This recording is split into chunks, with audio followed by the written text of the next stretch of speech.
GNP यानी gross national product को कैसे निकालते हैं, तो ग्रोस नेशनल प्रोडक्ट यानी ग्रोस जीडीपी यानी जीडीपी में से आपको x माइनस वाई करना पड़ेगा, जहां x माइनस वाई क्या है, शुद्ध साधन आय।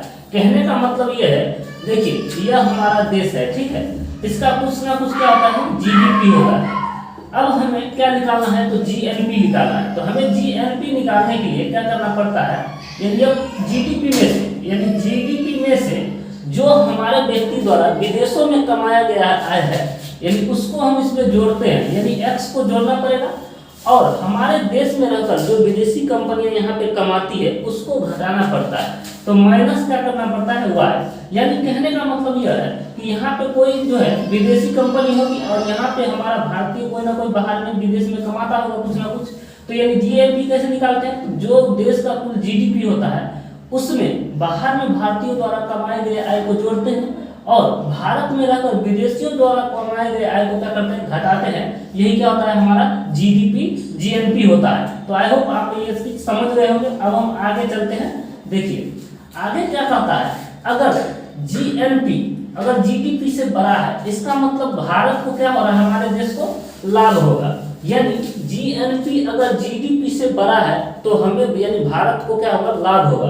उसके बाद देखिए अगर जीएनपी जीडीपी से छोटा है तो भारत को हानि का सामना करना पड़ेगा, क्योंकि भारतीयों द्वारा बाहर में कम पैसा कमाया जाता है इस स्थिति में, और भारत में जो विदेशी है वो उसके तुलना में ज्यादा पैसा कमा लेते हैं, जिसके कारण भारत इस स्थिति में हानि में चला जाता है। उसको देखिए जीएनपी बराबर हो जाता है जीडीपी के, यानी इसका मतलब यह होता है जब किसी देश की जो है अर्थव्यवस्था क्लोज इकोनॉमी करते हैं, यानी बंद अर्थव्यवस्था करते हैं, जिसमें आयात और निर्यात को बंद कर दिया जाता है, तो उसे ही क्या करते हैं, उस कंडीशन में क्या होता है, जीएनपी बराबर जीडीपी होता है। यानी ना तो उसमें लाभ होगा ना तो हानि होगा। जैसे इसका एग्जाम्पल है उत्तर कोरिया।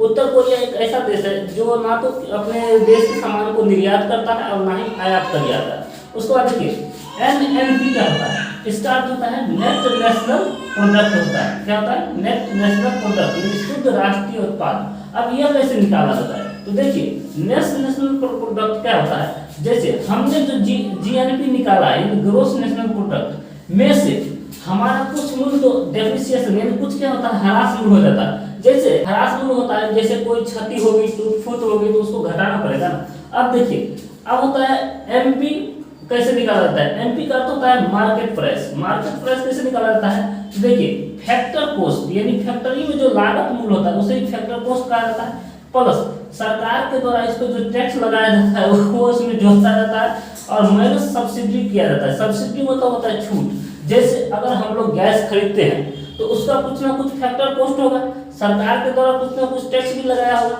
लेकिन उसी टैक्स लेने के बाद भी सरकार उसमें क्या करते हैं, कुछ सब्सिडी यानी छूट दे देता है, ताकि लोगों को सिलेंडर कुछ ना कुछ आसान कीमतों पर मिल जाए, क्योंकि यह रोजमर्रा की चीजें हैं।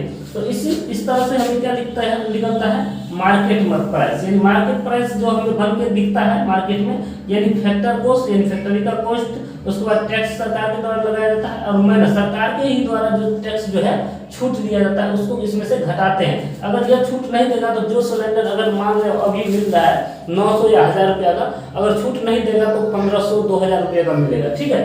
अब देखिए जीडीपी फैक्टर कॉस्ट यानी जीडीपी फैक्टर कॉस्ट क्या होता है, तो देखिए जीडीपी फैक्टर कॉस्ट में क्या किया जाता है, जीडीपी मार्केट प्राइस में से टैक्स को घटा दिया जाता है, प्लस सब्सिडी को जोड़ दिया जाता है। यहाँ पे केस उल्टा है, यहाँ पे केस दूसरा है, ठीक है।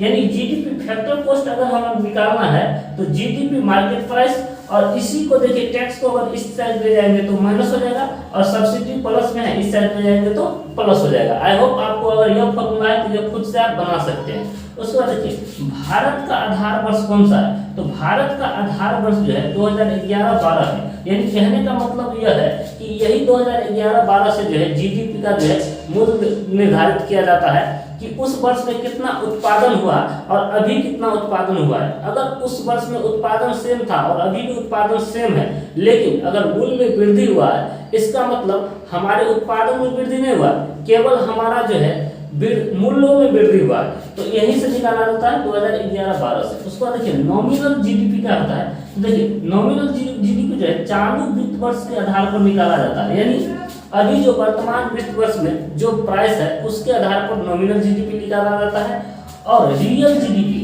यह आधार वर्ष के आधार पर निकाला जाता है। क्योंकि अभी हम आपको बताए हैं कि जैसे अगर 5 साल पहले यानी 2011-12 में कोई वस्तु का उत्पादन हुआ होगा 100, ठीक है, और अभी जो है उस वस्तु का भी उत्पादन क्या है 100 ही है, लेकिन उस समय मूल्य था इसका 10 रुपया, तो इसका मतलब इस केस में इसका 1000 हो गया, लेकिन अभी इसका मूल्य हो गया बढ़ के कितना 20 रुपया। इसका मतलब अभी जो है इसका मूल्य कितना हो गया 2000। यानी इससे हमें रियल जीडीपी का अनुमान लगता है कि हमारा उत्पादन बढ़ा है कि घटा है कि बराबर है। इसका मतलब हमारा उत्पादन तो सेम है, लेकिन वस्तु का मूल्य जो है 10 से बढ़कर के 20 हो गया है। इसका मतलब हमारे जीडीपी उत्पादन में कोई अंतर नहीं आया है, लेकिन जीडीपी के जो वस्तु जो उत्पादन हुआ उसके मूल्यों में अंतर आया है, ठीक है।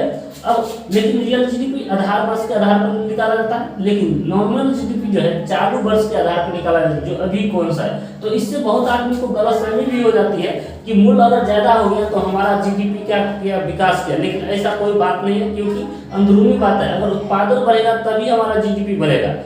प्राइस बढ़ने से जीडीपी में वृद्धि नहीं होती है, लेकिन उत्पादन बढ़ने से जीडीपी में वृद्धि होती है। अब देखिए बंद अर्थव्यवस्था, अभी आपको बताया है आयात और निर्यात जिस देश का शून्य हो, यानी कोई देश ऐसा है ना तो वो आयात करेगा ना ही निर्यात करेगा। यानी आप लोग यह समझे होंगे, क्योंकि देखिए इकोनॉमिक्स थोड़ा टफ है, लेकिन समझ के पढ़िएगा तो बहुत ही ईजी है। चलिए आज के लिए इतना ही। जय हिंद, जय भारत।